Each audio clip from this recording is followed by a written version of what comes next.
ইছৰাম গৰমত সেই বতাহ অকণো নাই অ' ভিতৰতো ফেনৰ তলত থাকিবই নোৱাৰি আকৌ ভাত গালো বনাব আছে সৌৰা হেৰি কৰিবা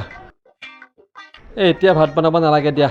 একেবাৰে ভাত বনাবা মই কলটো খাই এই পথাৰৰ পৰা আহোঁ হয় নেকি হ'ব দিয়া তেন্তে A few moments later. বৰ গৰম পৰিছেও পেটটো পেলো মৰিব এতিয়া ভাতকেইটা খাই আকৌ পথাৰলৈ যাব লাগিব সৌৰা কি হ'ল এই ভাতকেইটা বাহাকৈ যোৱা বৰ ভোক লাগিছে ইছ নিজে দেখোন কৈছিলা ভাত একেবাৰে খাম বুলি মই ভাত বনোৱাই নাই আকৌ তোক মই ৰাতিলৈ ভাত খোৱাৰ কথা কোৱা নাই ৰাতিপুৱা ভাত নাখালো যে সেই দুপৰীয়া ভাত খোৱাৰ কথাহে কৈছিলোঁ মানুহে কথা ক'লে সেই বুজাই ক'ব লাগে মই এই গেলা গৰমত ভাত বনাব নোৱাৰো দেই এই নোৱাৰিলে নাই যা মই হোটেলতে খাওঁ সেই ৰ'বা 2 মিনিট 2 মিনিটত সেই মেগীহে বনাব পাৰি ভাত বনাব নোৱাৰি নহয় 2 মিনিটত তোমাক সেই ভাত বনাই খুৱাম বুলি কোৱা নাই 2 মিনিটত মই ৰেডি হৈ যাম তোমাৰ লগত সেই হোটেলত ময়ো যাম আকৌ ভাত খাবলৈ